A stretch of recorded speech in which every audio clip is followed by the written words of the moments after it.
Hello student, welcome to Katyan Academy. Student, today I am going to start your chapter definite integrations। और बच्चों आज के sessions में हम लोग डेफिनेट इंटीग्रेशंस के सारे बेसिक्स पॉइंट्स को क्लियर करने वाले हैं। बच्चों इंटीग्रेशंस की हमारे प्रीवियस सेशन हो चुके हैं, वहां पर हम लोग ने इनडेफिनेट इंटीग्रेशंस के कंप्लीट सेशंस में कंप्लीट कोर्स को कंप्लीटली सारे बेसिक्स पॉइंट को डिस्कस किया हुआ है, यानी इंडेफिनेट का पूरा पोर्शन आप ऑलरेडी कंप्लीट कर चुके हैं। तो बच्चों एक रिमेनिंग टॉपिक था हमारा डेफिनेट का, वो हम लोग ने आज के सेशंस में रखा है। जैसा कि आपको पता है कि आज का लाइव सेशन थोड़ा सा चेंज हुआ है, तो एज पर शेड्यूल थोड़े से जो चेंजेस हुए उसके अकॉर्डिंग आज हम लोग ने इस डेफिनेट इंटीग्रेशंस के पोर्शंस को रखा है और पूरी कोशिश करेंगे कि आप इस सेशंस में पूरे चैप्टर को अच्छे से सारे बेसिक टाइप्स को कंप्लीट कर सकें, बच्चों हर एक प्रॉपर्टीज को क्लियर कर सकें और आप हर एक क्वेश्चंस को, जो भी बेसिक क्वेश्चंस हैं बच्चों, जो बोर्ड से रिलेटेड बहुत इंपॉर्टेंट टॉपिक्स हैं क्वेश्चंस के, उन सबको अच्छे से समझ सकें। बच्चों आज का जो हमारा टॉपिक है वो इंपॉर्टेंट टॉपिक इसलिए क्योंकि आपको यहां से कुछ ऐसे क्वेश्चंस हैं जो कि 4 मार्क्स से भी मिल सकते हैं और बच्चे कुछ ऐसे क्वेश्चंस भी हैं जो 3 से 4 के मार्क्स के बीच में क्वेश्चंस यहां पर श्योरली आने के चांसेस रहते हैं। जैसा कि आप पिछले लास्ट 10 ईयर के अगर क्वेश्चन पेपर पैटर्न को समझे तो वहां पर डेफिनेट इंटीग्रेशन से मोस्टली 6 मार्क्स या 6 से लेकर के 4 मार्क्स के बीच में क्वेश्चंस ऑलरेडी आते ही रहते हैं, यानी कि आपका 6 मार्क्स से लेकर के 4 मार्क्स के बीच में एक अच्छा पैकेज है बच्चों। एक या 2 सम्स आपको मिल जाते हैं अच्छे से, जिसको अगर आप सिंपली सॉल्व कर सकें बच्चों, कुछ प्रॉपर्टीज हैं बेसिक, उन सबको अगर क्लियर कर लेंगे तो वो सारे क्वेश्चंस आपके लिए इजी हो जाएंगे। तो बच्चों एक अच्छा टॉपिक है जो आपको 6 मार्क्स दे सकता है। तो यानी आज के सेशंस में हम लोग इसी डेफिनेट इंटीग्रेशंस के बेसिक्स पॉइंट को क्लियर करेंगे। बच्चों इंटीग्रेशंस अगर आपने अच्छे से सीखा है, आपने सारे ऐप्स में जो भी आपने वीडियोस डाले गए उनको अच्छे से वॉच किया है, देखा है, लाइव सेशंस को अच्छे से वॉच किया है, तो इनडेफिनिट आपके लिए बहुत इजी वन हो गया है अभी तक। अब बात करेंगे डेफिनेट्स की। तो चलिए बच्चों आज के इस लाइव सेशन को स्टार्ट करते हैं और डेफिनेट इंटीग्रेशंस के बेसिक्स पॉइंट को क्लियर करते हैं। बच्चों डेफिनेट इंटीग्रेशंस में बहुत हद तक आपने जैसे एरिया बाउंडेड थ्योरम देखी है, उस एरिया बाउंडेड थ्योरम में डेफिनेट इंटीग्रेशंस का ही हम लोग इस्तेमाल करते हैं। जब हम लोग डेफिनेट इंटीग्रेशंस करते हैं फ्रॉम ए टू बी, जितना भी कर्व हमारा उस ए टू बी के बीच में एरिया कवर अप करता है, उस कवर्ड एरिया को ही हम लोग क्या कहते हैं बच्चों, वो हमारा डेफिनेट इंटीग्रेशंस का पोर्शन होता है ना। वो एरिया जो थ्योरम्स हम लोग ने कंप्लीट करी हैं वहां पर भी डेफिनेट इंटीग्रेशंस का इस्तेमाल हुआ है।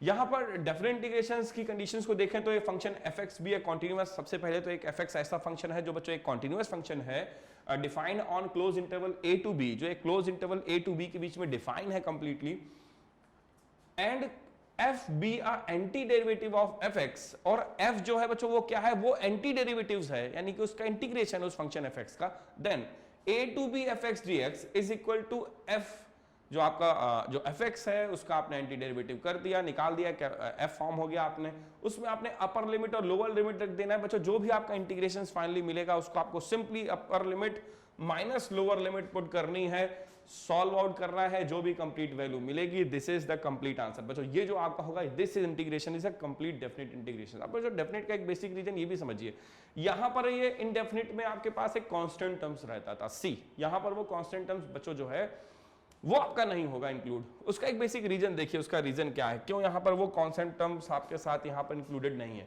देखिए फर्स्ट ऑफ ऑल जब हम लोग इसको इंटीग्रेट करते हैं तो हमें एक फंक्शन f मिला, ठीक है, f प्लस सी, क्लियर। सो f प्लस सी बच्चों यहां पर सबसे पहले आप इसमें एक बार अपर लिमिट रिप्लेस करेंगे, फिर एक बार इसमें आप लोअर लिमिट प्लेस करेंगे। तो जब आप अपर लिमिट प्लेस करेंगे माइनस, यहां पर आपने जो एक अपर लिमिट प्लेस करनी है, सो ये तो हो गया मान लीजिए b, minus lower limit place करनी है आपको, और वो हो गई वैल्यू हमारी a, क्लियर। सो जब आप इसमें वैल्यू प्लेस करेंगे तो ये आपका एफ बी प्लस सी हो गया बच्चों, और ये माइनस का एफ ए माइनस सी हो गया। ये सी और सी का तो कैंसिलेशन हो जाएगा ना, प्लस माइनस। सो यहां पर ये प्लस माइनस बच्चों कैंसिल हो जाएंगे, सिर्फ आपको एफ बी मिलता है, एफ ए मिल जाती है, सो ओनली कंप्लीट एक आपको वैल्यू मिलती है। So that's why this types of integration simply हम लोग इसको डेफिनेट इंटीग्रेशंस कहते हैं। और इसके बेसिक कुछ टर्म्स हैं, चलिए उसको भी क्लियर करेंगे, कुछ प्रॉपर्टीज है उसको भी क्लियर करेंगे। तो बेसिकली यहां पर डेफिनेट इंटीग्रेशंस का बेसिक यही है कि आपको कंप्लीट एक फाइनल आंसर्स मिलता है, वहां पर आपको ये सी वाले जो आपको कांस्टेंट वैल्यूज हैं वो आपको वहां पर वो बेसिक कॉन्सेप्ट नहीं मिलेगा।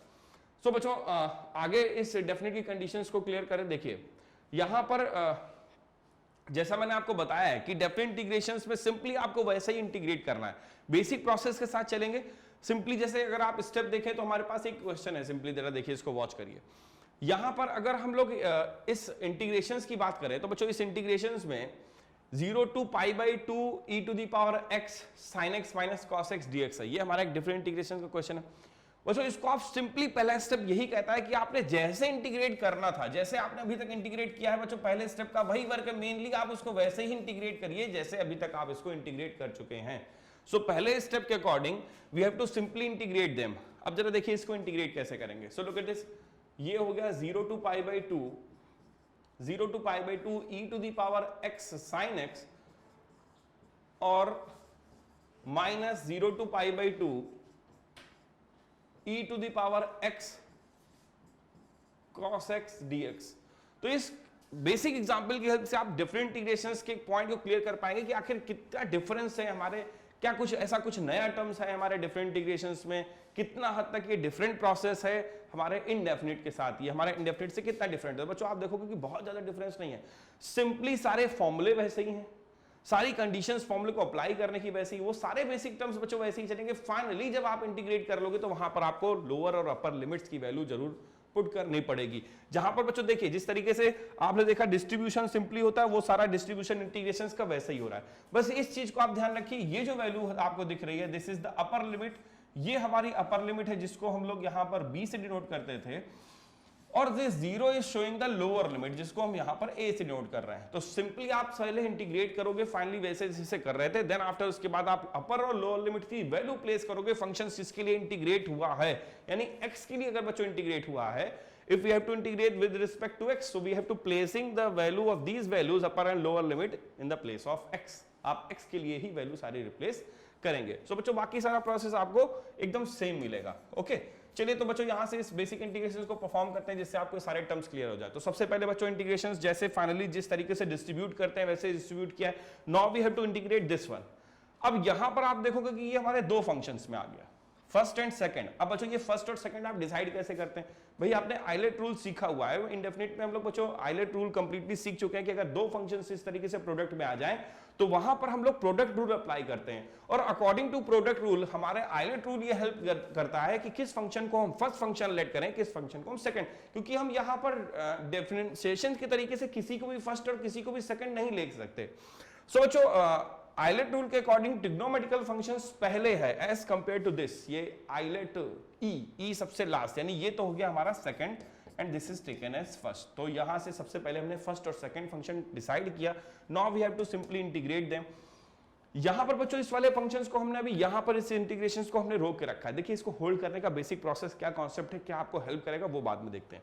सो first of all we have to simply integrate, जैसे हम लोग सिंपल इंटीग्रेट करते हैं बच्चों इसको भी वैसे इंटीग्रेट करेंगे। फर्स्ट को लीव करिए, so we have to leave it first, now into integrate of second। First को लीव करने के बाद इंटीग्रेशन ऑफ सेकंड करना है, so we have to integrate second e to the power x। बच्चों आपको जैसा कि पता है e to the power x हमारा एक बहुत डीट फंक्शन होता है, अगर आप उसको डिफरेंशिएट करें तो भी वो इंटीग्रेट, चाहे इंटीग्रेट करें बच्चों चाहे डिफरेंशिएट करें, कुछ की भी करें, e की पावर x ही रहेगा, उस पर कोई फर्क पड़ने वाला नहीं है। Okay so this is e to the power x, so sin x e to the power x first of all या second बच्चों यहाँ पर नेक्स्ट वर्क है माइनस होल इंटीग्रेशंस। अब whole integration 0 to pi by 2, limiting value तो बदलने वाली है नहीं। उसके बाद यहां पर इतना इंटीग्रेट करने के बाद होल इंटीग्रेशन डिफरेंशिएशन ऑफ बच्चों फर्स्ट, जब आप sin x का डिफरेंशिएशन करते हो so we have to got it cos x। Now into integration of second, so same e to the power x का integration e to the power x, so cos x e to the power x dx। और बच्चों यहां पर देखिए क्यों हमने इसको अभी तक सॉल्व नहीं किया है ना, तो उसका एक रीजन आपको यहां पर मिल रहा होगा।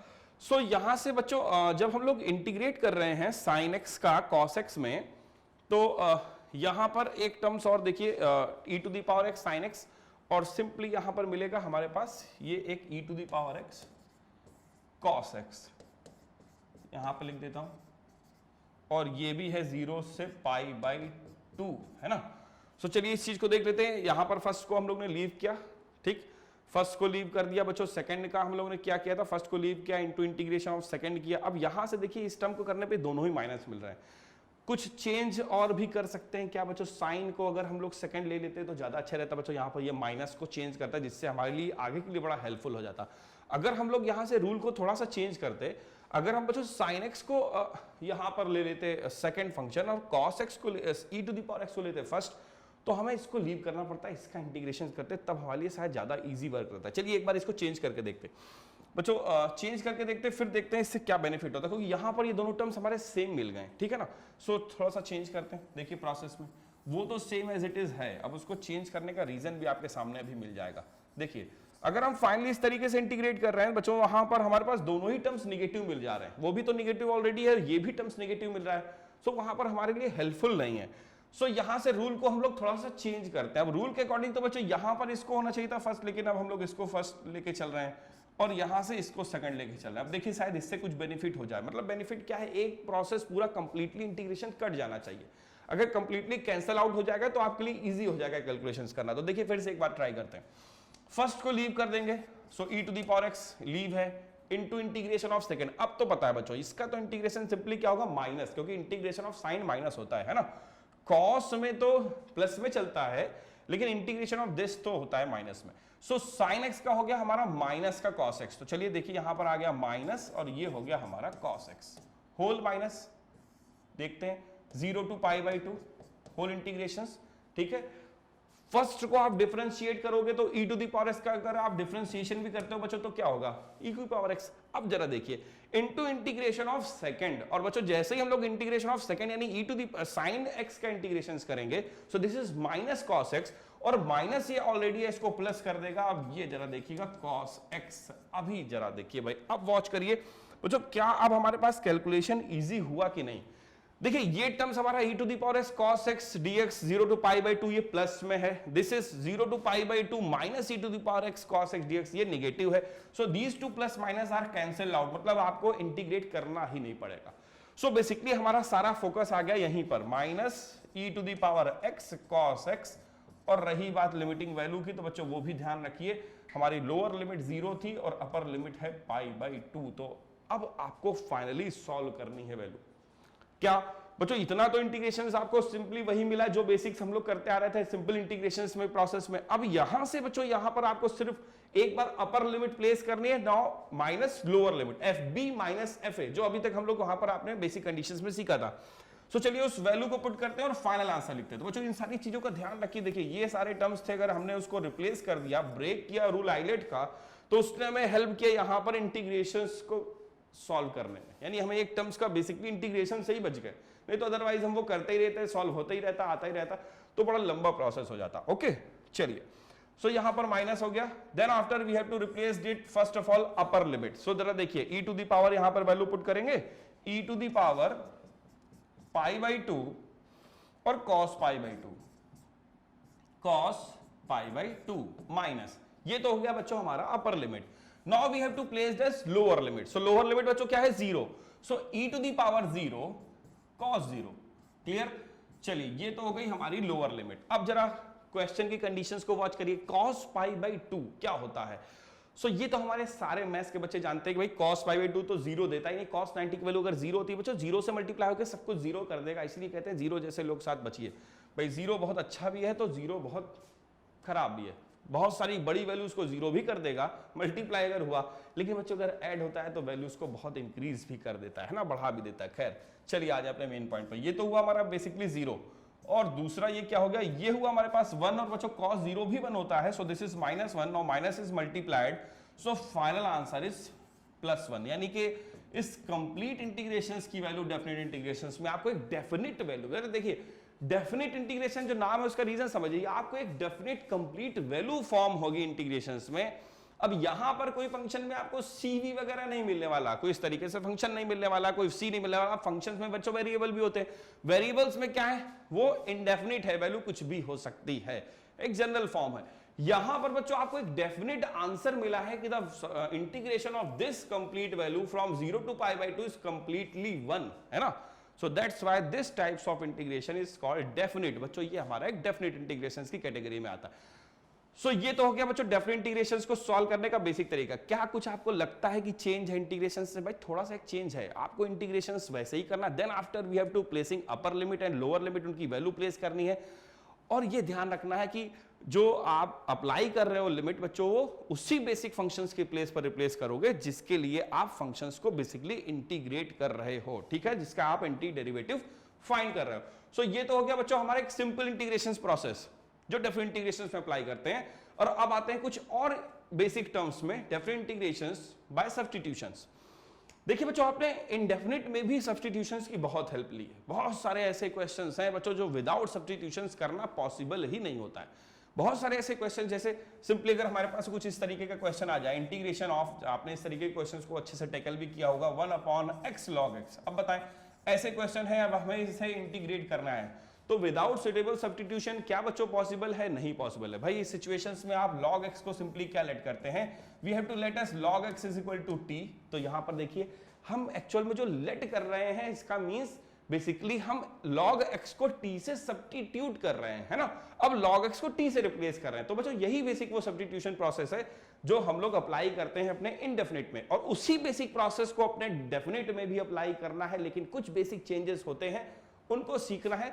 बाकी सारा का सारा प्रोसेस वैसा ही है जैसा कि अभी तक हम लोग इंडेफिनिट में बेसिक प्रोसेस इस सब्स्टिट्यूशन मेथड का अप्लाई करता है। तो बच्चों यहां पर तो सिंपली जरा देखिए, मान लीजिए यही क्वेश्चन है बच्चों, यहां पर अगर हम इस क्वेश्चंस को अपने मेन बेसिक के साथ अटैच करें, इस क्वेश्चन को ही अटैच करें अपने मेन बेसिक के साथ, तो देखिए कंडीशंस क्या कहती हैं।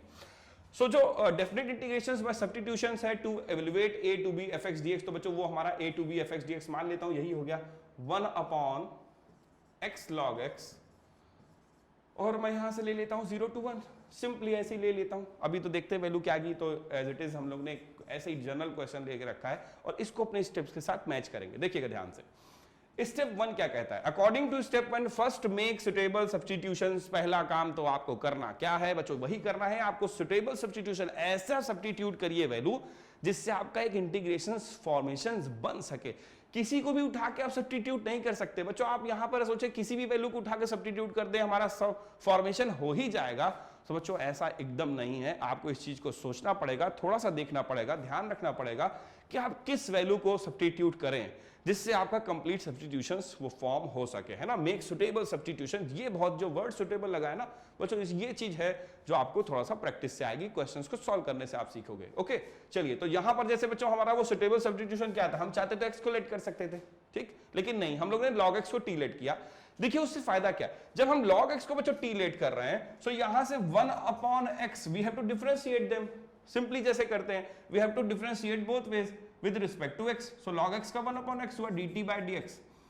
यहां पर जब आप dx को रिप्लेस करके इस तरफ ले जाएंगे, so 1/x dx is equal to dt, यानी आप dt से रिप्लेस तो कर सकते हो ना कंप्लीट 1/x dx को। देखिए ध्यान से, ये जो 1/x dx आपका फॉर्म हो रहा है, दिस कंप्लीटली फॉर्म dt, आपको वो ऑपरेटर देगा भाई, t को इंटीग्रेट भी तो करोगे बाद में, किसके रिस्पेक्ट में, t को रिस्पेक्ट में करोगे तो उसके लिए ऑपरेटर चाहिए बच्चों। वो कहां से मिलेगा, वो dt आपको इसी 1/x dx की हेल्प से मिलेगा। ओके, तो इस तरीके से पहला मेन वर्क बच्चों आपने कंप्लीट सीखा कि किस तरीके से हम उसको लेट करेंगे, कैसे सॉल्व करेंगे, तो उतना हम लोग ने किया। और फर्स्ट स्टेप को सॉल्व करने के बाद हमारे पास ये जो क्वेश्चन है कुछ बच्चों ऐसा कन्वर्ट होके आएगा। आपने बेसिकली सीख तो लिया कि हम लोग ने 1/log x को t लेट किया है, किस तरीके से 1/x dt हुआ है। So this question is change in the form of 1/t, चलिए मैं इसको फॉर्म में सीधे लिखता हूं, 1/t dt। Okay, so this is 1/t dt, ये हो गया इस फॉर्म में बच्चों, ये चेंज हो गया। ये कैसे चेंज हुआ मैंने उसका बेसिक सिखाया कि हम लोग ने log x एक सुटेबल अरेंजमेंट किया log x को t लेट करके। ओके, पहला step completed, now move one second, ठीक है, मूव टू सेकंड वन। देखिए ध्यान से, स्टेप 2 कहता है बच्चों change the upper and lower limit, हाँ, करस्पॉन्डिंग टू न्यू वेरिएबल्स। बच्चों इस चीज का ध्यान रखिए, अगर आप लिमिट को 0 और 1 ही रखोगे तो क्वेश्चन सही नहीं रहेगा। यानी अगर आप चाहते हो कि आपका क्वेश्चन सही रहे, आपकी लिमिटिंग वैल्यू भी तो उसी के अकॉर्डिंग चेंज होंगी। आप x की लिमिटिंग वैल्यू से t को सॉल्व नहीं कर सकते, ना ना ना, चेंज करना पड़ेगा। तो चलिए भाई चेंज करते हैं, देखते हैं। अगर हम लोग ने जो लेट किया था उसी के अकॉर्डिंग सारा वर्क होगा। देखिए अब log यहां पर वैल्यू ले ली हम लोग ने ऐसी, यहां पर 1 और 2 ले लेते बच्चों ज्यादा सही रहता। देखिए अब वही तो हम लोग ने अपने अकॉर्डिंग ऐसे ही क्वेश्चन सिलेक्ट कर लिया है। चलिए 1 और e ले लेता हूं। सो यहां पर हमने लिया 1 और यहां पर ले लेता हूं बच्चों e। अब जरा ठीक है, अब जरा देखिए लिमिटिंग वैल्यू कैसे चेंज होगी। So first of all we have to write as 1। भाई लोअर लिमिट जब चेंज करेंगे तो देखिए क्या लोअर, x जब थी, जब x के लिए फंक्शन था तो लोअर लिमिट 1 थी। सो अब जरा देखिए t के लिए जब फंक्शन चेंज होगा तब क्या चेंज होगा। अगर हम यहां पर जब 1 रख देंगे तो अब जरा देखिए 1 पे हमारे t के लिए क्या वैल्यू दे रहा है, log 1 होता है 0। यानी कि जब वो x के लिए था जो वैल्यू 1 थी, अब t के लिए बच्चों वो वैल्यू क्या हो जाएगी, चेंज होके 0 हो जाएगी। आई होप आप इस बेसिक पॉइंट को कैच कर पाए कि लिमिटिंग वैल्यू कैसे चेंज करते हैं, जो हमारा सेकंड स्टेप कह रहा है, change the upper and lower limit corresponding to the new variable. New variable क्या है, t, उसके अकॉर्डिंग करना है। ओके, चलिए ये तो हो गई पहली कंडीशंस। अब अपर लिमिट को भी चेंज करके देखिए। देखिए मैंने अपर लिमिट क्या अभी रखी हुई है, e, तो अपर लिमिट के हिसाब से जब हमारा x e है बच्चों, सो log e हो जाएगा t, सो ये log e बेस ही बच्चों आंसर मिलेगा 1, यानी कि t की वैल्यू 1 हो जाएगी, यानी हमारी लिमिटिंग वैल्यू चेंज होके 0 to 1 हो गई। ओके, तो ये तो वो बेसिक पॉइंट आया। अब आपको सिंपली करना क्या है, सिंपली बच्चों आपको करना वही है, सिंपली इसको इंटीग्रेट करना है, जो थर्ड स्टेप कह रहा है। जरा आ जाते हैं थर्ड स्टेप में। सेकंड स्टेप हमारा बच्चों यहीं से complete. Now third step, integrate the new integrals with respect to new variable. हाँ, उसी न्यू वेरिएबल के अकॉर्डिंग ही आपको करिए। जैसे t है तो t के अकॉर्डिंग ही आप उसको इंटीग्रेट करिए, जैसे पहले आप करते आए हैं सिंपल इंटीग्रेशंस, इनडेफिनिट इंटीग्रेशंस में। सो बच्चों यहां पर जब आप इसको इंटीग्रेट करेंगे तो सिंपली आपको ये log t मिल जाएगा, और बस एक काम और करना है, लोअर और अपर लिमिट को प्लेस करना पड़ेगा। कर दीजिए लोअर अपर लिमिट को प्लेस, फाइनल वैल्यू मिल जाएगी, और वही आपका फाइनल आंसर होगा डेफिनेट इंटीग्रेशंस का। तो बच्चों ये तो वो बेसिक्स था जिसकी हेल्प से आप क्वेश्चंस को सॉल्व आउट कर सकते हैं, वैल्यू निकाल सकते हैं, और सब्स्टिट्यूशन मेथड की हेल्प से इंटीग्रेशंस परफॉर्म कर सकते हैं, डेफिनेट इंटीग्रेशन की वैल्यू फाइंड आउट कर सकते हैं। तो आई होप आप सारे स्टेप्स क्लियर कर चुके होंगे। तो चलिए इसको एक बेसिक क्वेश्चन में, जैसे हमने यहाँ अप्लाई किया, कैसे बेसिक क्वेश्चन में अप्लाई करते हैं बच्चों, इस कंडीशंस को क्लियर करते हैं। देखिएगा, सो ये तो हो गए हमारे सारे स्टेप्स। अब बच्चों यहाँ पर इसको परफॉर्म करके देखते हैं कि ये सारे स्टेप्स क्या हर एक क्वेश्चन में एप्लीकेशंस में आएंगे। यस बच्चों, लगेंगे, जरूर लगेंगे, क्योंकि वो एक बेसिक प्रोसेस है, हर एक क्वेश्चन में एप्लीकेशंस में आएगा ही। देखिए क्वेश्चन, सो क्वेश्चन के according this is 0 to 1 lower to upper limit integration हमारे पास है dx upon e to the power x plus e to the power minus है। तो चलिए इसको थोड़ा सा कुछ इस तरीके से फॉर्म करें जिससे सुटेबल फॉर्म में बच्चों क्रिएट हो जाए। So e to the power x, सबसे पहले e to the power minus x है, so we have to change as 1 upon e to the power x simply, है ना। Now we have to take the LCM, when you take the LCM, so e to the power x dx and this is changed to e to the power x whole square, क्योंकि बच्चों e to the power x, e to the power x, e to the power 2x हो जाएगा, और e to the power 2x को क्या आप e की power x का स्क्वायर नहीं लिख सकते? अरे श्योरली लिख सकते हो बच्चों, ये पावर रूल है ना। ये तो हमारे सारे मैथ्स के धुरंधर जानते ही होंगे। चलिए बात है हमारी लिमिट की, वो भी मत भूलिए, 0 to 1 और 0 to 1। तो ये तो हो गया, सबसे पहले उस फॉर्म में चेंज कर रहा है बच्चों जिससे कि हमें इसको सॉल्व करना इजी हो जाए। और 1 कहां गया भाई, 1 तो लेते चलो, चलो भाई 1 भी ले लेते हैं। सो ये e to the power x square plus 1 इस तरीके का, और बच्चों अपॉन वाला जो e to the power x था मैंने उसको न्यूमरेटर में ट्रांसफर कर दिया। इस तरीके से हमारा पूरा फॉर्मेशन। अब आपको स्टेप नंबर 1 अब स्टार्ट करना है। पहले तो हमने बच्चों उस फॉर्म तक बनाया, क्लियर हुआ। अब स्टेप 1 हमारा ये कहता है कि आप एक सुटेबल अरेंजमेंट करिए, सुटेबल चेंज करिए, जिससे कि हमारा ये इंटीग्रल फॉर्म अच्छे से बन सके। सो क्या हम लोग इसको डायरेक्टली इंटीग्रेट नहीं कर सकते? नहीं कर सकते, पॉसिबल नहीं है बच्चों। कैसे करोगे आप integrate? e to the power x के लिए करोगे तो कैसे होगा? ब्रेक नहीं होगा, रूल नहीं अप्लाई होगा, डिवाइड रूल ऐसा होता नहीं है बच्चों इंटीग्रेशंस में। तो आपको यहां पर हेल्प लेनी पड़ेगी किसकी बच्चों? उसी सब्स्टिट्यूशन मेथड की, क्योंकि यहां पर सब्स्टिट्यूशन मेथड एक तरीके से आप ये समझ लीजिए वही चेन रूल है जो आप डिफरेंशिएशन में अप्लाई करते थे, है ना। समझिए, चलिए उसी से देखिए। सो यहां पर हम लोग e to the power x को बच्चों अगर t लेट कर लें, if we have to take an e to the power x as t, simple, we have to let this e to the power x is equal to t. Now we have to differentiate with respect to x. So look at this, e to the power x, that is equal to dt by dx. Now we have to take dx to this side. So finally e to the power x dx, that is equal to dt. This is our final changement. We have to change the operator dx, in the place of dx we have to write as dt. So this e to the power x dx now converted to dt, और हमारा operator भी t में चला गया, हमारा function भी t में चला गया। सो सब कुछ पूरा संसार t मय हो गया क्वेश्चन का, है ना। सो अब इसको सिंपली सॉल्व कर सकते हैं। चलिए देखिएगा, लेकिन एक चीज ध्यान रखिए, अभी हम लोग ने लिमिट नहीं चेंज करी है ना, मेन टॉपिक वही है लिमिट का। सो वो तो हमारा वही सेकंड स्टेप का काम है। So we have to write as first of all this is dt। पहले तो हमने इसको dt लिखा, क्यों बच्चों? ये पूरा e to the power x dx किस में कन्वर्ट हो गया है? dt में कन्वर्ट हो गया, देखिए, है ना। और secondly e to the power x को हमने किससे रिप्लेस करना है? t से। तो बच्चों यहां पर देखिए क्या फॉर्मेशन होगा, t स्क्वायर प्लस 1।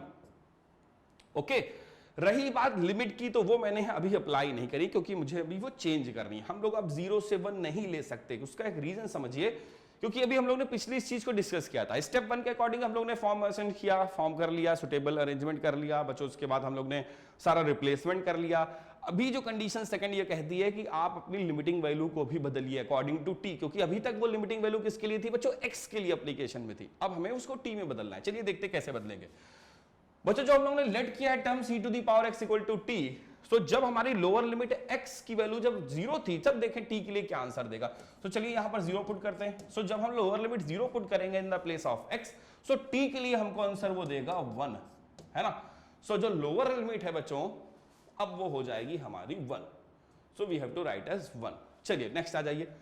अब जरा नेक्स्ट वाली कंडीशंस को देखिए। जो अपर लिमिट है बच्चों वो 1 है, सो जरा फिर से जाके रिप्लेस करिए x के प्लेस पर 1। Now this is when we replace at x equal to 1 upper limit place करेंगे, so value of t is equal to e, यानी अब हमारी जो t की वैल्यू है वो अब लिमिट चेंज हो जाएगी एज e, है ना। जो 1 के लिए थी जब x में था, अब t के लिए बच्चों वो हो जाएगा e। तो इस तरीके से ये हमारा अब न्यू फॉर्मेशन कंप्लीट हो गया है, सेकंड स्टेप कंप्लीट हुआ है। जो हम लोगों को लिमिट चेंज करने वाला एक बेसिक वर्क था वो बच्चों हम लोग ने यहाँ पे कंप्लीट कर लिया है। ओके, चलिए थोड़ा सा यहाँ पर अब सॉल्विंग कर लेते हैं। सो सॉल्विंग क्या हुई बच्चों, पूरा ही सॉल्व आउट हो गया, है ना। सो फिर से इसको लिख देता हूं मैं एक बार फिर से बच्चों। यहाँ पर मैं राइट कर रहा हूँ, यहाँ पर हमारी लिमिट हो गई थी 1, यहाँ पर लिमिट हो गई थी e, यहाँ पर था dt और बच्चों यहाँ पर था t का t स्क्वायर प्लस 1। क्लियर। सो यहाँ तक का तो सारा फॉर्मेशन हम लोग कर ही चुके थे। अब थर्ड स्टेप और फाइनल स्टेप बच्चों क्या है वो भी समझ लीजिए। थर्ड स्टेप में हमें सिंपली इसको इंटीग्रेट करना है, जैसे हम लोग सिंपली इंटीग्रेट करते हैं। So we have to integrate 1/1 square plus t square, simply ये 10 इनवर्स t का फॉर्मूला हुआ। So we have to write as 10 inverse t। और फाइनली बच्चों अब आपको अपर और लोअर लिमिट भी प्लेस करनी है, वही से आपको फाइनल आंसर भी निकालना है। सो 10 इनवर्स e माइनस 10 इनवर्स 1। तो बच्चों ये तो आपका वो 10 इनवर्स e ही रहने वाला है ना, इसके लिए तो आप वैल्यू ऐसे ही लिखेंगे। लेकिन 10 इनवर्स 1 इसकी वैल्यू क्या है, ज्यादातर बच्चे हमारे इसका आंसर कर चुके होंगे कि 1 में तो 10 देता है π/4, जो अपने रेंज के अकॉर्डिंग बच्चों चल रहे हैं हम लोग। 10 inverse 10 theta we can write as theta, हम लोग थीटा लिख सकते हैं, बस वो वैल्यू थीटा की रेंज में होनी चाहिए, -π/2 से +/2 के बीच में बच्चों वो है। तो इसका मतलब आप इसको थीटा यानी π/4 डायरेक्टली लिख सकते हैं। So this is answer is π/4। So this is the final answer. ये बच्चों हमारा फाइनल आंसर है इस कंप्लीट इंटीग्रेशन का। तो आई होप आप इस बेसिक क्वेश्चन को समझ पाए कि किस तरीके से हम लोग इंटीग्रेट डिफरेंट इंटीग्रेशन फाइंड करते हैं बच्चों, और क्या क्या बेसिक टर्म्स हैं जो हमें अप्लाई करने होते हैं बच्चों। बहुत सारे ऐसे भी डिफरेंट इंटीग्रेशंस हैं जहां पर हमें बहुत सारी ऐसी प्रॉपर्टीज है डिफरेंट इंटीग्रेशंस में जो क्वेश्चंस को और ज्यादा सिंप्लीफाई करने में हमें हेल्प करती हैं, और वो सारी की सारी प्रॉपर्टीज बहुत बच्चों इंपॉर्टेंट भी हैं और उससे रिलेटेड क्वेश्चन श्योरली बोर्ड में आता भी है। तो यानी कि एक इंपॉर्टेंट टॉपिक को बच्चों डिस्कस करने वाले हैं, तो आप सारे फॉर्मूले को अच्छे से वॉच करिएगा, देखिएगा और अच्छे से उन सारे फॉर्मूले को रिवाइज करिएगा। और बच्चों रिवाइज करने के साथ साथ इन सारी प्रॉपर्टीज को आपको कहां पर फिट करना है क्वेश्चन में, इसकी भी प्रैक्टिस करनी बहुत जरूरी है बच्चों। सिर्फ फॉर्मूला आने से ही काम नहीं चलेगा, आप सही समय पर सही प्लेस पर सही फॉर्मूला सही प्रॉपर्टी कैसे अप्लाई करेंगे, इसके लिए भी बच्चों आपको प्रैक्टिस करनी पड़ेगी। तो वो भी कुछ हम लोग बेसिक टर्म डिस्कस करेंगे, कुछ इंपॉर्टेंट सम डिस्कस करेंगे, तो उनको भी आप अच्छे से जरूर वॉच करिएगा। देखिएगा प्रॉपर्टीज ऑफ डेफिनेट इंटीग्रेशंस बच्चों, हमारे पास बहुत सारी प्रॉपर्टीज हैं, बहुत सारी का मतलब ऐसा नहीं इन्फिनिटी है, कुछ 6-7 प्रॉपर्टीज हैं जिसको आपको अच्छे से रिवाइज करना है। ओके, कोई बहुत ज्यादा प्रॉपर्टीज नहीं है, लेकिन जो भी प्रॉपर्टीज है बच्चों वो सारी की सारी बहुत इंपॉर्टेंट है। तो प्रॉपर्टी नंबर 1 से स्टार्ट करते हैं, इजी वन है। देखिए क्योंकि ये डेफिनेट इंटीग्रेशन है, अगर हम कहें कि integration of sine x dx और यहां 1 to 2 और हम कहें 1 to 2 साइन t dt, तो बच्चों क्या लगता है कुछ चेंज होगा? भाई आप सिंपली इंटीग्रेट करोगे t के लिए क्या आएगा, -cos t, यहां पर -cos x। फिर वैल्यू तो आप t के लिए भी 2 to 1 वैसे ही अपर और लोअर लिमिट प्लेस करेंगे बच्चों, x के लिए भी आप वैसे ही 2 to 1 प्लेस करेंगे, तो आंसर तो फाइनली सेम आने वाला।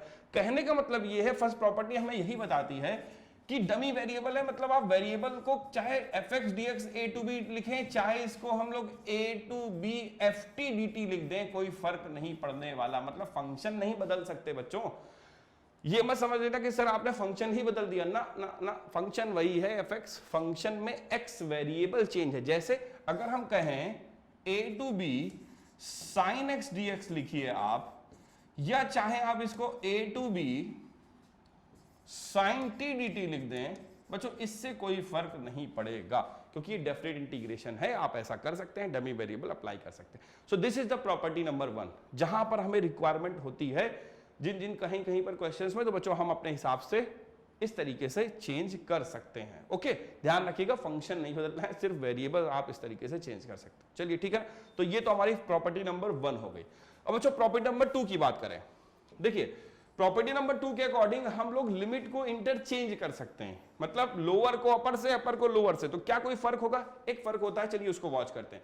जैसे मान लेते हैं ये हमारे पास एक वैल्यू है a टू b, एक इंटीग्रल है a to b fx dx, this is the property number 2, ये हमारी प्रॉपर्टी नंबर 2 है बच्चों। fx dx this can be write as, देखिएगा ध्यान से, a to b fx dx है बच्चों, इसको हम लिख सकते हैं b to a fx dx। अगर हम चाहें तो बच्चों इसको b टू a कर सकते हैं, यानी लोअर लिमिट को अपर लिमिट और अपर लिमिट को लोअर लिमिट फॉर्म कर सकते हैं। लेकिन लेकिन लेकिन बच्चों एक चेंज होगा, उस चेंज को ध्यान रखिएगा, वो चेंज होगा यहां पर एक छोटा सा माइनस लग जाएगा, है ना, यानी वैल्यू निगेटिव हो जाएगी, निगेटिव इंटीग्रल वैल्यू आपको मिलेगी अगर आप लोअर को अपर और अपर को लोअर करते हैं। तो बच्चों बड़ा सीधा सा वर्क है, अगर हम यही रखते तो ये क्या होता, fb माइनस fa, है ना, यही तो करते आप, fb और फाइनली माइनस fa, ये आता इंटीग्रेशन के बाद। यहां पर अगर आप माइनस करोगे सो fa माइनस fb, जरा देखिए अगर वो अपर ये लोअर हो गया, सो आपको लगता है कोई चेंज हुआ है? देखिए माइनस अगर आप एंटर करोगे तो फिर से ये माइनस का fa, ये fb हो जाएगा, नहीं fb माइनस fa, वही चीज है, बस थोड़ा सा उसको इधर उधर शफल करके लिखा गया है। समझो ये तो हमारी प्रॉपर्टी नंबर 2 हो गई। और इस सेकंड प्रॉपर्टी में हम लोग ने सीखा कि हम लोग अपने जो लिमिटिंग वैल्यू है a to b, b to a कर सकते हैं, चेंज कर सकते हैं, कोई प्रॉब्लम नहीं होगी। ओके चलिए थर्ड वन में आ जाए। जब हम थर्ड प्रॉपर्टी की बात करेंगे बच्चों, तो थर्ड प्रॉपर्टी हमारी एक इंपॉर्टेंट प्रॉपर्टी है, यहां पर जरा देखिएगा, वॉच करिएगा, integration a to b fx dx। अगर हमारे पास एक ये इंटीग्रल वैल्यू है a to b fx dx है बच्चों, अगर इस चीज को आप वॉच करिए कि c एक वैल्यू ऐसी है which is greater than a but less than b, मान लेते हैं इसकी मिडिल की एक वैल्यू c है, मतलब कहने का अगर आपको a से b तक जाना है, बीच में बहुत जगह है, आप फांद के नहीं जा सकते, तो बीच में एक c आपने डाल दिया पत्थर, जो आपको पहले यहां तक पहुंचाएगा, फिर फाइनली आपको b तक पहुंचा देगा, हेल्प करेगा वहां तक ले जाने में ना, यानी मिडिल। सो यहां पर एक वैल्यू अगर c इस तरीके से बिलोंग करती है कि c is a value such that which is less than b but greater than a, सो आप इस इंटीग्रल वैल्यू को ब्रेक कर सकते हैं। कैसे? चलिए देखिएगा, this is the property number 3। बच्चों एक बहुत इंपॉर्टेंट प्रॉपर्टी है जो बहुत सारे क्वेश्चंस को सॉल्व करने में हेल्प करती है। जैसा मैंने आपसे कहा कि अगर आपको रास्ता तय करना है a से b तक और बीच में एक c है ना, क्या है, आपको हेल्प कर रहा है, तो पहले आप a से c तक जाएंगे, देन आफ्टर c से आप b तक पहुंचेंगे, तो आपकी फाइनल जर्नी a से b तक की पूरी हो जाएगी। ओके सो इसमें भी कुछ बच्चों ऐसे ही प्रोसेस है। First of all we have to integrate this fx from a to c and then after from c to b, और फाइनली आप a से चले b पर पहुंच गए, है ना, बेसिक वही। सो b c टू b और fx dx। तो इस तरीके से आपने क्या किया, इस लिमिट वैल्यू को, लिमिट्स को अपने ब्रेक करके भी वहां तक इंटीग्रेट कर सकते हैं जहां तक आपको रिक्वायरमेंट थी फाइनली। तो ये तो हो गई इसकी प्रॉपर्टी नंबर 3, जो कि एक बहुत इंपॉर्टेंट प्रॉपर्टी है बच्चों और बहुत सारे क्वेश्चंस में हेल्पफुल होती है। चलिए प्रॉपर्टी 4 की बात कर लें। देखिए 4 प्रॉपर्टी क्या है बच्चों, प्रॉपर्टी नंबर 4 भी हमारे एक इंटरेस्टिंग और बहुत इंपॉर्टेंट प्रॉपर्टी है। अगर हमारे पास इस तरीके से integral value a to b fx dx है, then you can use this property from a to b f a plus b minus x dx, है ना, आप ऐसे भी कर सकते हैं। मतलब किया क्या, upper limit plus lower limit minus x dx भी आप अप्लाई कर सकते हो डायरेक्टली। तो ये प्रॉपर्टी नंबर 4 एक इंपॉर्टेंट वन है, क्वेश्चंस में अगर कहां पे रिक्वायरमेंट होगी आप देखिएगा, जब प्रैक्टिस करेंगे तो वहां पर कुछ क्वेश्चंस ऐसे अगर आपको हो सकता है मे भी मिले, जहां पर आप देखेंगे कि इस प्रॉपर्टी का बहुत ज्यादा इस्तेमाल हुआ है, क्वेश्चंस को बहुत ईजिली सॉल्व कर देता है। और बच्चों रही प्रॉपर्टी नंबर 5, जो कि सबसे ज्यादा मोस्ट इंपॉर्टेंट प्रॉपर्टी और सबसे ज्यादा यूज में आती है। कहेंगे सर सारी इंपॉर्टेंट है, भाई वो प्रॉपर्टीज हैं सारी कहीं ना कहीं लगेंगी तो इंपॉर्टेंट तो जरूर होंगी। दिस प्रॉपर्टी फ्रॉम 0 टू, जरा लिमिटिंग वैल्यू को वॉच करिएगा बच्चों, लिमिटिंग वैल्यू को भी वॉच करते रहिए, क्योंकि किस तरीके से लिमिटिंग वैल्यू चेंज हो रही है तब वो प्रॉपर्टी अप्लाई होगी। सो इस सब चीजों पर भी आपको ध्यान रखना पड़ेगा। अगर limiting value from 0 to a fx dx है, so you can change as 0 to a f a minus x dx, है ना, आप एक्चुअल में इसी प्रॉपर्टी को समझिए रिप्लेस ही कर रहे हैं, बस वो समझिए b क्या हो गया, वो 0 हो गया है ना, 0 to a, जैसे मान लीजिए वो a 0 हो गया तो 0 to a, b के प्लेस पर a हो गया, बाकी देखिए सेम वैसा ही है। So you can use this property from 0 to a fx dx, कहीं पर 0 अगर लोअर लिमिट है 0 to a fx dx है, now you can use directly 0 to a fa minus x dx, this is the property number 5। इसके बाद चलते हैं बच्चों कुछ और इंपॉर्टेंट प्रॉपर्टीज को डिस्कस करते हैं, दिस इज प्रॉपर्टी नंबर 6। अब जरा देखिएगा, वॉच करिएगा, इंपॉर्टेंट प्रॉपर्टी है 6 वाली, क्या है इसमें। According to this property, if from 0 to 2a, अगर हमारे पास कुछ ऐसा फंक्शन लिमिटिंग वैल्यू है 0 to 2a fx dx, so this functions can be changed by 2 different form। देखिए कैसे, अगर हमारा फंक्शंस इवन है, मतलब कंडीशंस अगर हम ये देखें कि if we write f2a minus x और बच्चों वो fx ही मिल जाए, समझिएगा बात को, अगर हम 2a minus x करते हैं लेकिन हमें फंक्शन फिर से वही 2x fx ही मिल जाए, no change in functions. So in this situation, according to this first conditions, the 0 to 2a fx dx है, 0 to 2a fx dx, this can be changed as 0 to a, देखिए limit half हुई है, 0 to a 2 fx dx, now this function is changed to this form, this is condition number 1। वो कब होगा, जब बच्चों ये होगा, अगर इस कंडीशंस को फॉलो करेगा, then you can write this from 0 to a fx dx, this can be write as 0 to a fx dx, limit half हो जाएगा। ओके चलिए, अब इसका एक दूसरी कंडीशंस भी है, वो क्या है, चलिए उसको भी वॉच करिए, देखिएगा ध्यान से बच्चों। According to second conditions, if function 2a minus x this is equal to minus fx, अगर कहीं पर आपने ऐसा किया और माइनस fx मिल जाए, so in this situation the function of this is directly you can write as 0, simply आप इसको 0 लिख सकते हो, नो प्रॉब्लम, है ना, डायरेक्टली आंसर आपको क्या मिल जाएगा, 0 मिल जाएगा। So in the place you can directly write as 0, यानी कि ये 0 to 2a fx dx बच्चों, ये अब आपने फाइनल वैल्यूज की क्या लिख दी, 0, यानी आपको फिर इंटीग्रेट करने की जरूरत नहीं पड़ेगी। ओके, तो ये तो एक हमारी इंपॉर्टेंट प्रॉपर्टी हो गई, प्रॉपर्टी नंबर 6। और बच्चों एक ऐसी इंपॉर्टेंट प्रॉपर्टी हमारी प्रॉपर्टी नंबर 7 है, जिसकी लिमिटिंग वैल्यू से ही देखकर आप उसको बहुत अच्छे से आइडेंटिफाई कर सकते हैं। देखिए कब वो हमारी प्रॉपर्टी अप्लाई होती है, इसको वॉच करिए, देखिएगा ध्यान से। If we have to look at this minus a to a fx dx, अगर हमारे पास एक limiting integral value minus a to a fx dx है, then this can be write as 2 ways, 2 तरीके से आप इसको ऐसे लिख सकते हैं। फर्स्ट कंडीशंस, इफ अगर ये हमारा f माइनस एक्स करें आप और आपको फिर से सेम fx मिल जाए, सो दिस इज इवन फंक्शन, इसको आप बच्चों इवन फंक्शन के नाम से जानते हैं। अगर हमारा फंक्शन इवन है, अगर आप सेकंड लैंग्वेज में ऐसे कहें कि if the function is even, then this minus a to a fx dx is directly change as minus a to a fx dx, this can be write as 0 to a fx dx, इसको आप ऐसे लिख सकते हो, change कर सकते हो, पहली कंडीशंस।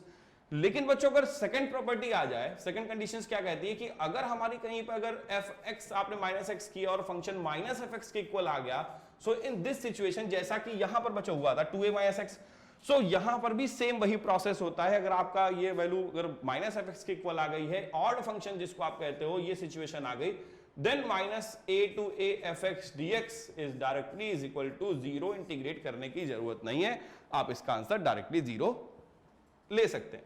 तो बच्चों ये हो गई हमारी property number 7।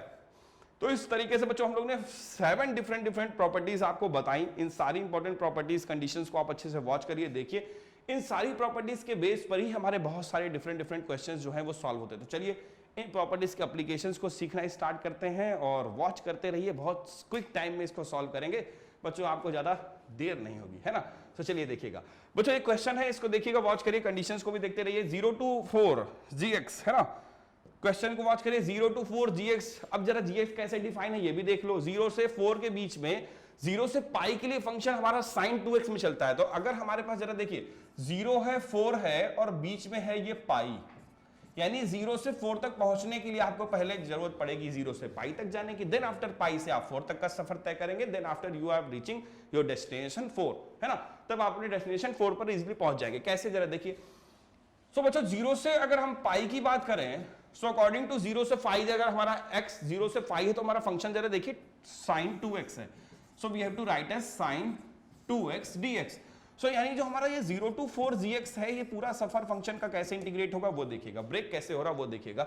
Now second is, अभी तो हम लोग 0 से पाई तक के सफर बच्चों तय कर पाए, यानी पाई से अगर हमको 4 तक पहुंचना है तो जरा देखिए पाई टू 4 जब फंक्शन है तो वो 3 फंक्शन वर्क करता है, 3 dx हो जाएगा। सो इस तरीके से आप फाइनली 0 से लेकर 4 तक पहुंच ही गए, है ना। हमारा जो gx था उसने आपको वहां तक पहुंचा दिया। तो ये तो फंक्शंस ब्रेक करने वाला जो रूल था, हम लोग ने प्रॉपर्टी शायद मे बी 3 पढ़ी, सो उसके अकॉर्डिंग यहां पर वो अप्लाई हुआ। ठीक, चलिए आ जाते हैं आगे की कंडीशंस को समझते हैं। अब बच्चों सिंपली इसको इंटीग्रेट करना है और क्या, सिंपली sin 2x का इंटीग्रेशन सारे बच्चे जानते हैं, sin का होता है cos 2x और अपॉन में 2 भी आएगा, भूलिएगा नहीं, माइनस भी आएगा, ये भी मत भूलिएगा। अपॉन में 2 क्यों क्या है, क्योंकि बच्चों ये sin x नहीं है ना, ना ना sin x का तो सिर्फ cos x लिखते हैं, 2 भी है साथ में तो वो रहता है अपॉन में, ठीक है ना। ये हमारा वो स्टैंडर्ड फॉर्म है sin ax प्लस b वाला, याद रखिए, है ना। ये सारी टर्म्स और कंडीशंस को याद रखिए, फॉर्मूले जहां पर कुछ भी अप्लाई हो सकते हैं। नाउ लिमिट की वैल्यू तो बच्चों 0 to पाई, लिमिट भी आपको ध्यान रखनी है। Then we have to move to this. अब बच्चों 3 इंटीग्रेशन क्या जानते हैं आप 3 के बारे में, कांस्टेंट को इंटीग्रेशन बाहर फेंक देता, कहता मेरे पास कांस्टेंट का कोई काम नहीं, आप बाहर जाओ, 1 dx और 1 का तो भाई इंटीग्रेशन होता है x, सो सिंपली 3x मिल जाएगा, मैं डायरेक्टली लिखता हूं। और देखिए लिमिटिंग वैल्यू पाई और ये 4, सो इस तरीके से आपने सिंपली इंटीग्रेट भी कर लिया, वैल्यू पुट कर ली। चलिए अब सिर्फ और सिर्फ लिमिटिंग वैल्यू पुट करेंगे और फाइनली सॉल्व आउट करेंगे। सो फाइनली -1/2 है, कांस्टेंट बच्चों बाहर लिख लीजिए, कोई फर्क नहीं, जरा यहां पर रखिए वैल्यू पाई की, तो ये cos 2 पाई हुआ, cos 360 क्या हुआ बच्चों, cos 360 means cos 362 pi plus 0, यानी cos 0 फर्स्ट क्वाड्रेंट पहुंच गए, cos 0 की वैल्यू 1 होती है, so we have to write as simply 1। और जब हम 0 पुट करेंगे सो बच्चों cos 0 भी क्या होता है, वो भी तो 1 ही होता है ना, सो cos 0 भी 1 हो गया, यानी कुल मिला के इधर का तो काम ही निपट रहा है। चलिए इधर आ जाते हैं, यहां पर 3 है बच्चों, कांस्टेंट बाहर कर दिया, first of all we have to write as 4, then after we have to write as pi. So ये वैल्यू तो फाइनली आपको 0 देगी, यहां से तो नो डाउट, सिर्फ यहां से आपको फाइनल आंसर मिलेगा। बच्चों ये 1 1 देखिए कैंसिल हो रहा है, +1 -1, कहीं कुछ अगर मिस्टेक नहीं हो रही हो, मतलब देखते रहिए, मिस्टेक तो वैसे नहीं होनी चाहिए। देखिए पाई रखा तो cos 360, simply upper limit, cos 360 क्या हुआ भाई, cos 360 1 हुआ सिंपली, और फिर cos 0 क्या हुआ 1 हुआ, लेकिन बीच में अपर लोअर लिमिट है, वो अपर लिमिट प्लस में लोअर लिमिट माइनस में प्लस माइनस 0 होगा, काम खत्म हो गया। आंसर फाइनली आपको जो मिला वो मिला 12 - 4 3 पाई। So this is the final answer बच्चों, ये हमारा इस डिफरेंट इंटीग्रेशंस का फाइनल आंसर है, इस gx का 0 to 4 gx फंक्शंस का जो हमने इंटीग्रेशंस के बाद फाइंड आउट किया। तो इस तरीके से देखिए आपने रूल नंबर 3 को बच्चों अप्लाई किया, प्रॉपर्टी नंबर 3 को, क्वेश्चन को इजीली सॉल्व किया। बच्चों लिमिटिंग वैल्यू देख के इस क्वेश्चन में क्या याद आ रहा है ना, कुछ तो याद आ रहा होगा बच्चों। प्रॉपर्टी नंबर कौन सी, लास्ट वाली प्रॉपर्टी क्या थी भाई, ये थी -a to a fx dx, है ना, कुछ ऐसी तो बच्चों प्रॉपर्टी थी। इसी प्रॉपर्टी को अगर ध्यान रखें -a to a fx dx, सो बच्चों वहां पर देखिए कुछ वैसा ही फॉर्म हो रहा है। सो यानी एक तरीके से हमारा जो फंक्शन है fx, वो एक्चुअल में क्या है, वो है हमारा sin स्क्वायर x। चलिए भाई चेक करना स्टार्ट करिए कि फर्स्ट प्रॉपर्टी में आएगा कि सेकंड वाले में आएगा, उसी के अकॉर्डिंग चेंज होगा। So first of all we have to write as -x, f -x check करते हैं कि क्या -f(x) तो नहीं मिलेगा। So look at this, sin square, sin minus theta तो माइनस sin थीटा होता है बच्चों, लेकिन स्क्वायर लगा है, ये माइनस होने नहीं देगा, पकड़ के रखेगा, फिर से प्लस कर देगा, कहेगा बहुत भाग रहे हो बाहर माइनस की ओर, चलो फिर से प्लस हो जाओ। सो ये तो हुआ sin स्क्वायर x अगेन, यानी कहने का मतलब बच्चों ये हुआ कि -x तो रखा लेकिन कोई फर्क नहीं पड़ा, फिर से fx ही मिल गया, यानी कि ये है हमारा कैसा फंक्शन, इवन, है ना। और अगर इवन है तो कंडीशन ये कहती है कि this function is change 0 to a fx dx। चलिए मैं fx dx लिख देता हूं। सो 0 to a fx dx, यानी हमारा ये जो फंक्शन है ना, लिमिटिंग वैल्यू है, कुछ ऐसे चेंज हो रहे हैं। क्वेश्चन कुछ यूं बदलेगा, ये हुआ 0 से π/2 sin स्क्वायर x dx।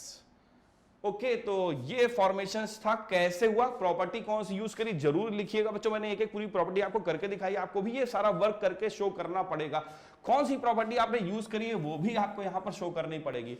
सो मेरे पास तो स्पेस कम है, मैं अभी सबको मूव करने वाला हूं, लेकिन आपको जरूर बच्चों पेपर में इन सारे टर्म्स को अच्छे से लिखने हैं, सारे सॉल्व आउट करके शो करने हैं, दिखाने हैं कॉपी में कि आप किस तरीके से इस पूरी प्रॉपर्टी को अप्लाई कर रहे हो। ओके, सो यहां पर बच्चों अकॉर्डिंग टू प्रॉपर्टी हमने क्वेश्चंस को तो चेंज कर दिया, लेकिन क्या अभी भी ये इससे सिंपली इंटीग्रेट हो सकता है बच्चों, ऐसे तो नहीं मानेगा ये, है ना। चलिए फिर कुछ और अप्लाई करते हैं। जब सीधी तरीके से काम नहीं होता है तो थोड़ा सा कुछ ना कुछ प्रोसेस आपको अप्लाई करना पड़ता है। सो यहाँ पर cos 2x का फॉर्मूला अप्लाई करिए साइन वाले फॉर्म में, 1 माइनस 2 साइन स्क्वायर एक्स, यहां से 2 sine square x this is equal to 1 minus cos 2x और अपॉन में 2 भी आ जाएगा। यानी कि आप साइन स्क्वायर एक्स को ऐसे रिप्लेस कर सकते हैं बच्चों, क्योंकि साइन स्क्वायर एक्स का डायरेक्टली इंटीग्रेशन पॉसिबल है नहीं, सो करना ही पड़ेगा। चलिए, ये कोई अभी बच्चों सब्स्टिट्यूशन नहीं हुआ है, देखिए ध्यान से, ये सब्स्टिट्यूशन नहीं हुआ, हम लोग फंक्शन को चेंज नहीं कर रहे, सिर्फ रिप्लेसमेंट है फॉर्मूले के अकॉर्डिंग। सो 1 माइनस cos 2x अपॉन 2 और साथ में क्या होगा, साथ में होगा dx, फंक्शन ब्रेक कर लीजिए, 0 से π/2 1/2 dx। और बच्चों सेकंड वाला 1/2 मैंने कांस्टेंट बाहर किया, cos 2x dx और लिमिटिंग वैल्यू सेम रहेगी 0 से π/2, है ना। सो चलिए, ये तो आई होप आपने समझ लिया कि किस तरीके से फॉर्मेशन हुआ, किस तरीके से चेंजमेंट हुआ। अब जाते हैं बच्चों अपने मेन इंटीग्रेशंस की ओर, और फिर इंटीग्रेशंस करते हैं, फाइनल आंसर लिखते हैं कि किस तरीके से इसका फाइनल इंटीग्रेशन। तो बच्चों 7th प्रॉपर्टी जो थी वो हमने इस्तेमाल करी है, आप लोग वॉच करते रहिए, देखते रहिए, यहां पर वो 7th प्रॉपर्टी अप्लाई हुई, कैसे ये हमारे लिमिटिंग वैल्यू 0 से π/0 से a चेंज हुई। आई होप आपने वो पहले कंडीशंस में सीखा होगा।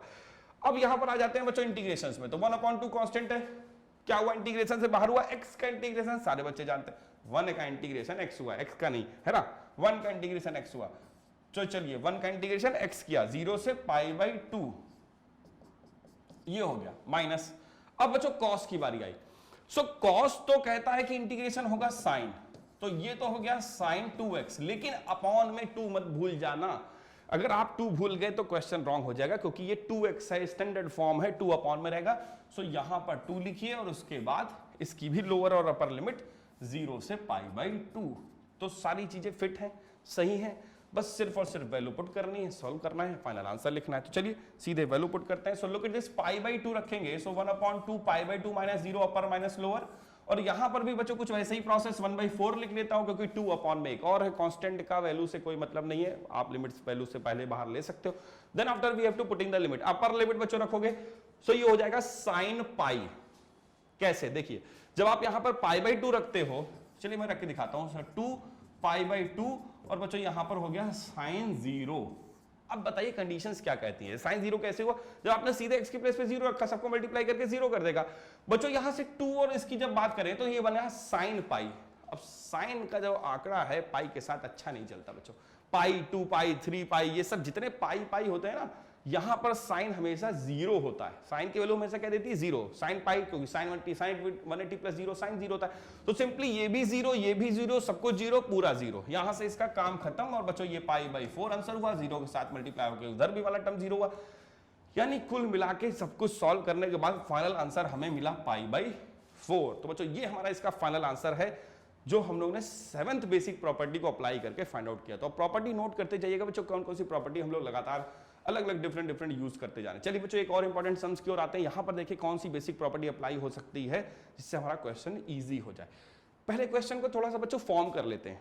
जैसे ये कॉट है, तो मैं कॉट को कॉस बाई साइन करके एलसीएम ले लेता हूं, तो देखिए इसका कुछ फॉर्म ऐसा चेंज होगा और उसको आई के इक्वलेट करते हैं ऐसे, π/6 to π/3।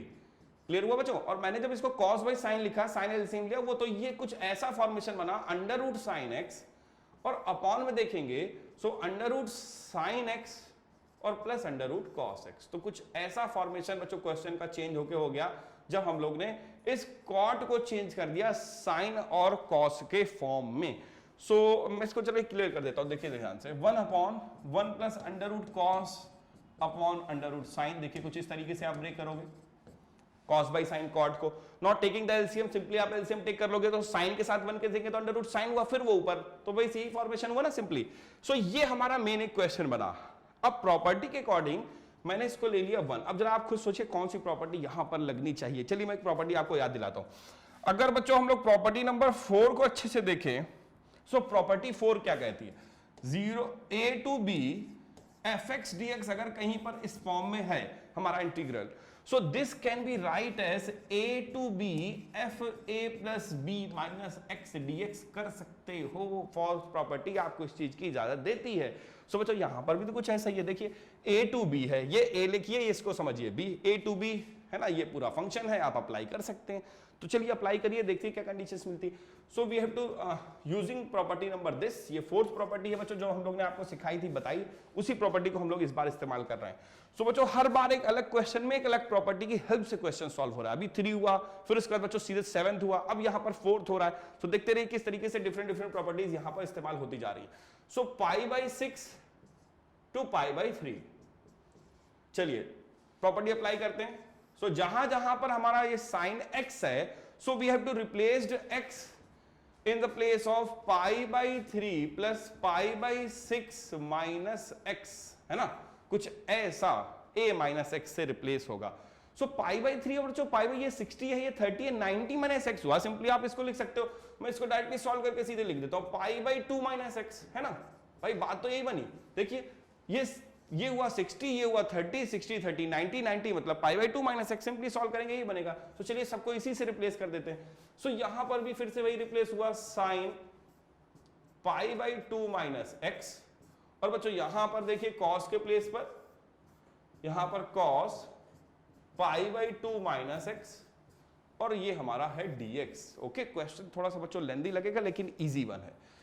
चलिए इस प्रॉपर्टी में फॉर्मूले का यूज करते हैं। देखिए फॉर्मूला कौन सा बच्चों, यहां पर sin 90 माइनस थीटा, अगर आप क्लास 10th में जंप कर जाएं पीछे, सो वहां पर ही आपने इस 90 माइनस थीटा यानी कॉम्प्लीमेंट्री एंगल्स फॉर्मूले वहीं से सीखने स्टार्ट किए थे। इसके बाद बच्चों आपने 11th 12th बहुत सारे, अभी आपने तो सारे फॉर्मूले अच्छे से सीख ही लिए कि sin 90 माइनस थीटा क्या होता है, cos, और cos 90 माइनस थीटा बच्चों वो होता है sin।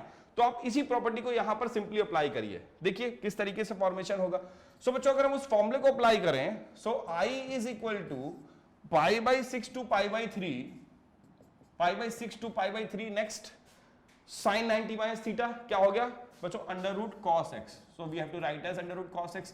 नाउ न्यूमरेटर के बाद डिनोमिनेटर में आ जाइए। सो बच्चों ये तो हुआ cos, ये हुआ sin, तो सिंपली फिर से ये sin x cos x लिखा हुआ है, no change. So this is sin x and this is cos x। मैंने फिर से वैसे ही लिख दिया, क्योंकि cos प्लस sin लिखे, sin प्लस cos लिखे बच्चों, उससे कोई फर्क नहीं पड़ने वाला है, और साथ में dx, and this is taken property number 2, यानी कि इसको आप लीजिए इक्वेशन नंबर 2। अब इस इक्वेशन 1 और 2 को वॉच करिए, अगर इनको आप प्लस कर देंगे, if we have adding equation number 1 and 2, so look at this, we have to add equation 1 plus 2। So क्या होने वाला है, सो जो लेफ्ट वाला लेफ्ट साइड होगा सिंपली, और क्या होगा, ऐड होगा। सो i प्लस i हो जाएगा, और इधर आ जाइए, यहां पर बच्चों जब आप ऐड करोगे तो देखिए डिनोमिनेटर एज इट इज एकदम सेम है। So we have to taken as common, है ना, वो एलसीएम ले लेते, कॉमन क्या बच्चों, एलसीएम ले लेंगे, अंडर रूट साइन एक्स, और ये हुआ plus under root cos x. और जरा न्यूमरेटर को भी वॉच करिए, यहां से मिलेगा साइन एक्स और वहां से मिल जाएगा कॉस एक्स, तो ये भी बन गया sine x plus cos x dx. So बच्चों कुछ फॉर्मेशन ऐसा हुआ है, और फिर क्या होगा, सिंपली ये हो जाएगा cancel out. So 2i is equal to π/6 to π/3 और 1 dx। तो बच्चों कहां से क्वेश्चन चला था और फाइनली 1 तक आ गया। अभी जब बच्चों ये 1 फॉर्म हो गया है, तो सिंपली अब आपको इसको इंटीग्रेट करना है, और 1 का इंटीग्रेशन हमारे सारे स्टूडेंट बड़े अच्छे से जानते हैं, the integration of 1 is x। Simply आपको x मिलेगा। Now we have to putting this values, सारी वैल्यूज अपर लोअर लिमिट की रखेंगे, सॉल्व करेंगे, final answer. So 2i is equal to, देखिए मैंने इसको इंटीग्रेट किया 1 का इंटीग्रेशन सिंपली x है। सो x हुआ, और बच्चों यहां पर ये π/3 π/6।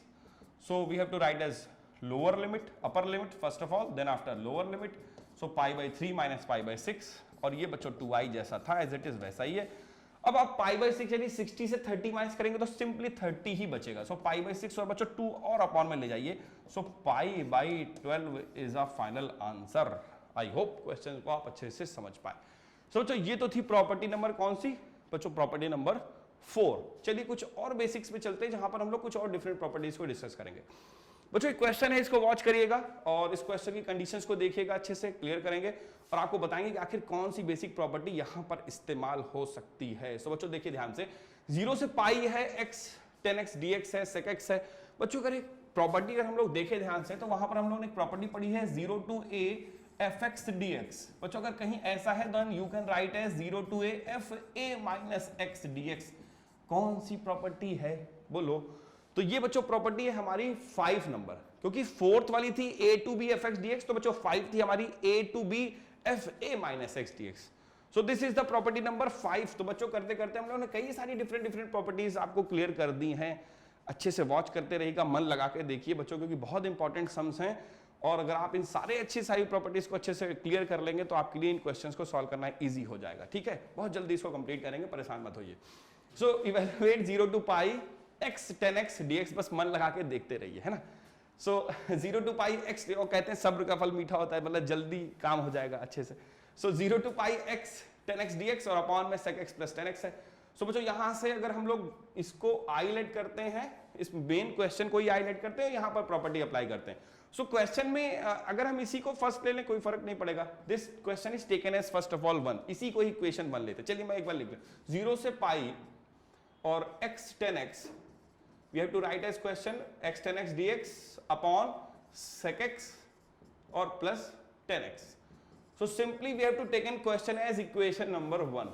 इस क्वेश्चन को ही हमने इक्वेशन नंबर 1 अप्लाई किया। Now we have to using property number 5। बच्चों इस प्रॉपर्टी नंबर 5 को अप्लाई करेंगे और सिंपली सप्लाई शुरू करेंगे। सप्लाई मतलब क्वेश्चन को आगे बढ़ाएंगे।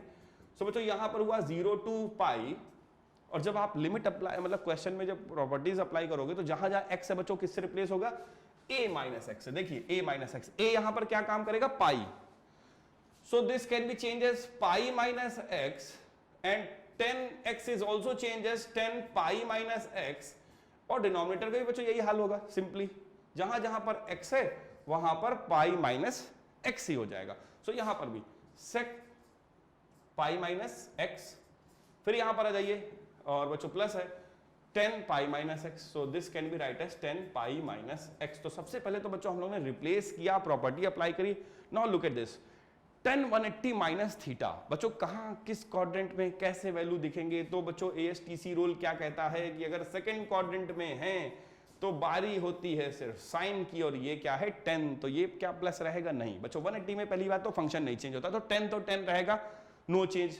10 180 माइनस थीटा 10 थीटा, लेकिन वो प्लस का होगा कि माइनस का, वो हेल्प करेगा आपको this ASTC rule. According to this rule in second quadrant, because 180 minus theta and 180 minus we have to reaching at second, देखना second quadrant.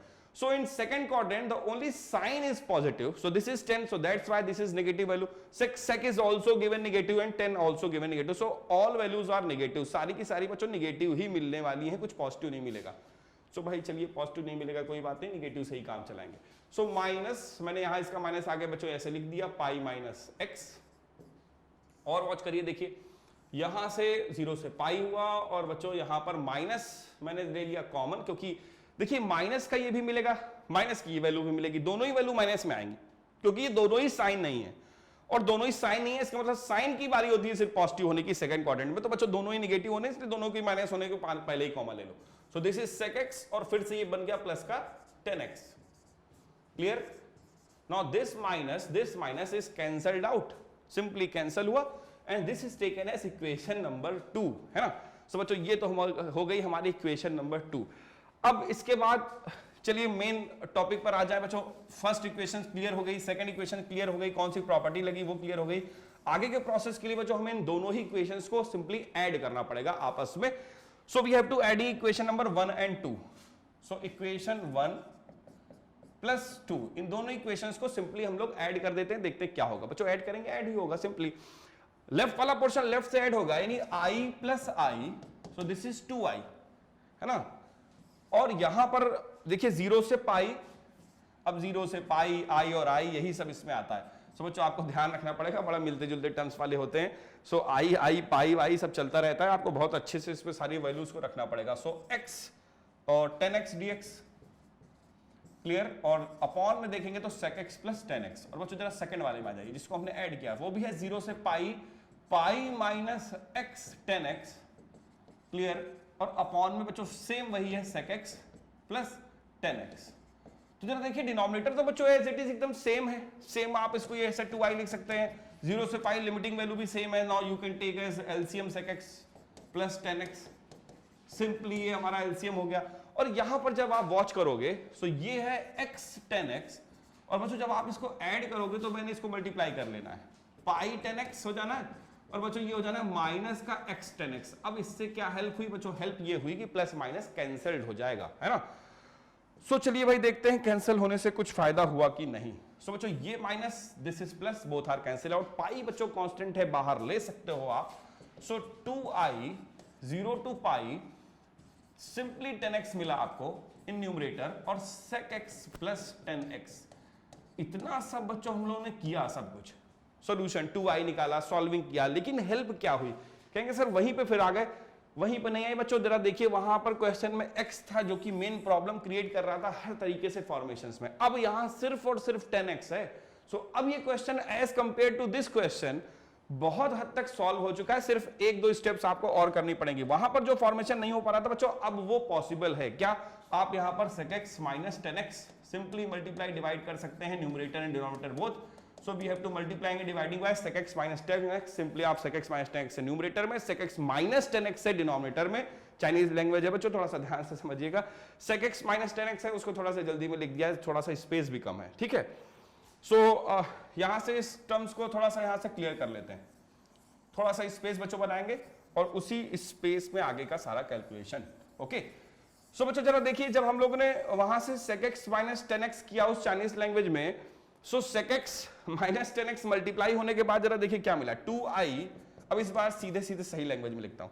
सो 10x है बच्चों और न्यूमरेटर में sec x minus 10x dx। कहेंगे sir सही भी लिखते हैं, वो भी चाइनीज लगती है। सो ये sec x प्लस 10x, ये sec x माइनस 10x, वो हुआ a plus b, a minus b, तो simply a square minus b square, यानी कि sec square x minus 10 square x। देखिए क्या हेल्प हुई, डिनोमिनेटर का काम खत्म, क्योंकि वो हो गया 1। अब बच्चों सिर्फ और सिर्फ न्यूमरेटर रह गया है जिसे हमें समझना है, टैकल करना है। और बच्चों लिमिटिंग वैल्यू 0 से पाई चल रही है। ओके, सो देखिए 10x को मल्टीप्लाई करिए तो sec x 10x हो गया, और फिर 10x बच्चों इससे मल्टीप्लाई हो गया तो माइनस का 10 स्क्वायर x। क्या अभी भी सॉल्व हुआ? एक टर्म तो हो गया। देखिए sec x 10x, इसका इंटीग्रेशन तो भाई सारे बच्चे जानते हैं। sec x 10x का बच्चों सिर्फ और सिर्फ इंटीग्रेशन होता है sec x। So simply we have to write as sec x। तो इसका तो मैंने इंटीग्रेशन कर दिया कंप्लीट, और लिमिटिंग वैल्यू 0 से पाई। अब रही बात 10 स्क्वायर की, बच्चों ये नहीं मानेगा ऐसे, 10 स्क्वायर x ऐसे नहीं होता। क्या करेंगे, इसको रिप्लेस करेंगे किससे, sec स्क्वायर x माइनस 1 से। फॉर्मूला होता है 10 स्क्वायर x बच्चों directly sec square x minus 1। So look at this, चलिए एक रिप्लेसमेंट और कर लेते हैं। जब बच्चों इतने सारे रिप्लेसमेंट किए हैं तो एक आप रिप्लेसमेंट और भी करिए, थोड़ा सा और स्पेस बनाइए। बच्चों मैं पीछे के सारे टर्म्स बैक वाले हटाता जा रहा हूं, क्योंकि आई होप आप ये सारे टर्म्स तो सीख चुके हैं कि किस तरीके से कैलकुलेशन हुआ है। आगे के सारे टर्म्स हम लोग लेते जा रहे हैं, क्योंकि बच्चों स्पेस की डिमांड बहुत है, क्वेश्चन थोड़ा सा लेंदी है, तो वहां पर थोड़ा सा स्पेस तो बच्चों चाहिए, ठीक है ना। तो चलिए आपके लिए तो पूरी बोर्ड की कॉपी है, जितना चाहे उतना फिल करें, ठीक। हमारे लिए सिर्फ एक पेज, तो हम लोग के लिए थोड़ा सा डिफरेंस है। चलिए यहां से बच्चों sec x की बात कर ले। sec में लिमिटिंग वैल्यू रखना स्टार्ट करते हैं, तो 2i is equal to sec pi minus sec 0। मैंने यहां पर लिमिट रख दी है। अब जरा इधर पे आ जाए माइनस, सो ये यहां पर minus sec square x dx 0 से पाई हुआ, और बच्चों यहां पर माइनस और माइनस क्या हो गया, प्लस हो गया, क्योंकि माइनस इसमें भी एंटर कर जाएगा। सो ये हो जाएगा 1 dx 0 से पाई। ओके, चलिए अब लिमिटिंग वैल्यू लगाना स्टार्ट कर दीजिए। वहां तो लिमिटिंग वैल्यू मैंने अप्लाई ही कर दी है। sec 180, देखिए जैसे बच्चों अगर हम sec 180 को 1 अपॉन cos 180 लिख लें, अगर कोई आपको प्रॉब्लम है, सो देखिए cos 180 क्या होगा, cos 180 की वैल्यू होती है बच्चों -1, ठीक है ना। cos 180 -1, तो बच्चों sec 180 भी -1 होगा, क्योंकि उसका रिवर्स है। और देखिए sec 0, बच्चों cos 0 क्या होता है, cos 0 1 होता है, तो इसका मतलब sec 0 भी क्या होगा, 1 ही होगा, ठीक है ना। सो यहां से आपकी वैल्यू आ गई ये -1 बच्चों, ये भी आपको लेकिन -1 ही मिलेगा एक्चुअल में, क्योंकि अपर और लोअर लिमिट का वर्क था। अब यहां पर आ जाए, sec स्क्वायर का होता है बच्चों फॉर्मूला 10, सो ये तो हो गया 10x। तो यहां पर मैंने integration of sec square x, this is equal to 10x, so simply 10x लिखा, 0 टू पाई, और बच्चों 1 का तो x होता है, तो यहां पर ये x हो गया 0 टू पाई। तो बहुत सारा इंटीग्रेशन हुआ है, फाइनली हम लोग पहुंच ही गए। सो -2 है बच्चों, यहां पर जब आप लिमिटिंग वैल्यू रखेंगे 10 पाई 10 180, बच्चों यहां पर भी 10 180 की वैल्यू 10 180 प्लस 0 10 0, यानी 0 ही होगा, 10 0 भी 0 होता है, तो ये वैल्यू आपको पूरी फाइनली 0 मिलेगी। यहां पर आपको मिलेगा पाई -0। सो फाइनली सॉल्विंग के बाद दिस इज पाई -2, और ये हुआ हमारा 2i। Now 2 is going to divide, so value of pi -2 upon 2। तो बच्चों इस तरीके से फाइनल सॉल्विंग हम लोगों ने इस क्वेश्चन की है। आपको सारे टर्म्स कंडीशन सिखाए, आपको सारी कंडीशंस बताई बच्चों के किस तरीके से आप इन क्वेश्चंस में इन सारी प्रॉपर्टीज को अप्लाई कर सकते हैं, कैसी सारी प्रॉपर्टीज, आप कैसे इन सारी प्रॉपर्टीज को अच्छे से समझ सकते हैं और कैसे क्वेश्चंस में इन सारी प्रॉपर्टीज को अप्लाई। तो ये बच्चों आज का हमारा जो मेन सेशंस था डेफिनेट इंटीग्रेशंस का वो मैंने कंप्लीट किया, आपको सारे बेसिक्स प्रॉपर्टीज सिखाई, आप इन सारी प्रॉपर्टीज को अच्छे से पढ़िए, रिवाइज करिए, इन सारे क्वेश्चन की अच्छे से प्रैक्टिस करिए। और अगर कोई प्रॉब्लम है तो बच्चों आप ये क्लास अवेलेबल रहती है, आप उस क्लास को देखिए, वॉच करिए, अपने सारे बेसिक्स को क्लियर करिए। तो बच्चों आज की क्लास में वहीं तक, सिर्फ जहां तक की सारी कंडीशंस थी, नेक्स्ट क्लासेस के शेड्यूल आपके एज इट इज चलते रहेंगे जैसे चल रहे थे। सो आपको नेक्स्ट क्लासेस वैसे ही मिलती रहेंगी जैसे हमारे एज पर शेड्यूल है। तो आज की बच्चों क्लास यहीं तक, थैंक यू, गुड बाय।